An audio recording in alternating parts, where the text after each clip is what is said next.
नमस्कार दोस्तों, आज के हमारे इस वीडियो में हम आपके लिए भाई बहन के पवित्र त्योहार रक्षाबंधन की एक बहुत सुंदर कहानी लेकर आए हैं। एक समय की बात है, किसी नगर में एक किसान के 3 बेटे 3 बहुएं रहते थे। किसान की सबसे छोटी बहू बहुत सुशील और संस्कारी थी।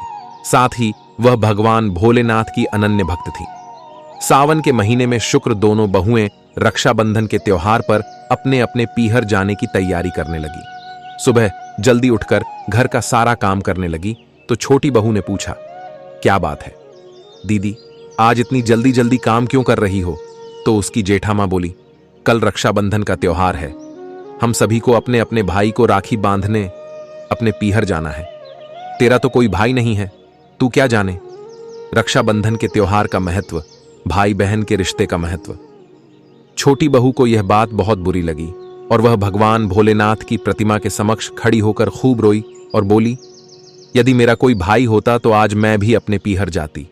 अगले दिन रक्षाबंधन का त्योहार था। सुबह सुबह उसके घर उसके दूर के रिश्ते का एक भाई आया और आकर किसान से बोला, यह मेरी बहन है, मैं इसके दूर के रिश्ते का भाई हूं और इसे रक्षाबंधन के त्योहार पर अपने साथ अपने घर ले जाने आया हुआ। तब किसान का बेटा बोला, लेकिन इसका तो कोई भाई नहीं है, तुम कौन हो?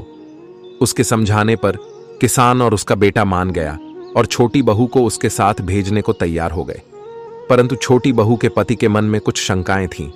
वह बोला, आप इसे ले तो जाइए, परंतु इसे वापस लेने मैं खुद आऊंगा। ऐसा कहकर उन्होंने छोटी बहू को उसके भाई के साथ जाने दिया। रास्ते में चलते चलते छोटी बहू ने अपने भाई से कहा, भैया तो आप इतने सालों तक कहां थे और पहले मुझसे रक्षाबंधन पर कभी राखी बंधवाने क्यों नहीं आए? तो उसका भाई बोला, बहन, मैं 7 समुंदर पार देश में कमाने गया था। अब यह दोनों अपने घर पहुंचे तो घर में भाभी ने अपनी ननद का स्वागत किया, खूब आवभगत करी। फिर उन्होंने रक्षाबंधन का त्योहार मनाया। ऐसे ही हंसी खुशी समय बीत गया। एक दिन छोटी बहू का पति उसे लेने उसके घर आया। महल जैसा घर और ऐशो आराम देखकर वह आश्चर्यचकित रह गया। भाई और भाभी ने उसका स्वागत किया। अगले दिन सुबह सुबह भाई और भाभी ने उसे उसके घर के लिए रवाना किया।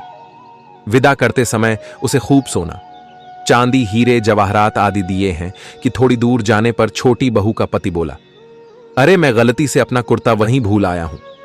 तब वह बोली, कोई बात नहीं, आपका कुर्ता तो पुराना था, इतनी दूर वापस जाएंगे तो घर पहुंचते पहुंचते अंधेरा हो जाएगा। लेकिन उसका पति बोला, नहीं, मैं वापस जाकर अपना कुर्ता ले ही आता हूं। ऐसा कहकर वह दोनों उसके भाई के घर के लिए वापस रवाना हुए। जैसे ही भाई के घर के पास पहुंचे तो वहां उन्होंने देखा, भाई के महलनुमा घर की जगह एक पीपल का बड़ा सा पेड़ है और उस पेड़ पर छोटी बहू के पति का कुर्ता टंगा है। यह देखकर वह बहुत नाराज हुआ और अपनी पत्नी से बोला, यह में काला जादू है।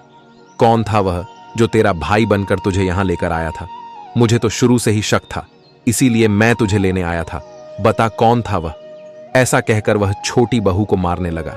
इतने में तेज प्रकाश के साथ भगवान भोलेनाथ वहां स्वयं प्रकट हुए और बोले, मत मारो इसे, यह मेरी बहन है।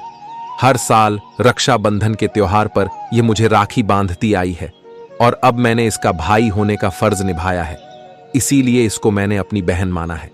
छोटी बहू और उसका पति हाथ जोड़कर भोलेनाथ के चरणों में गिर गए। तो दोस्तों, कैसी लगी आपको आज की हमारी यह कहानी? हमें कमेंट बॉक्स में ऑफिस जरूर भेजिएगा और साथ ही साथ हमारे इस चैनल को सब्सक्राइब करना ना भूलें। जय भोलेनाथ।